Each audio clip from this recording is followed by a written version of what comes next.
ఇది 40 size blouse back part cutting. Neck విడత వచ్చేసి 2.5 ఇంచీలు, షోల్డర్ విడత వచ్చేసి 3.5 ఇంచీలు, ఆర్మ్ డౌన్ వచ్చేసి 6 ఇంచీలు. 40 సైజు 4 భాగాలు చేసుకుంటే చెస్ట్ వచ్చేసి 10 ఇంచీలు కదా, 10 ఇంచీల దగ్గర ఒక మార్కింగు, నడుము దగ్గర కూడా 10 ఇంచీల దగ్గర ఒక మార్కింగు.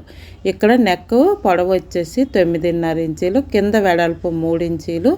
ఈ విధంగా మార్కింగ్ చేసుకొని రౌండ్ షేప్ అనేది తీసుకోవడం.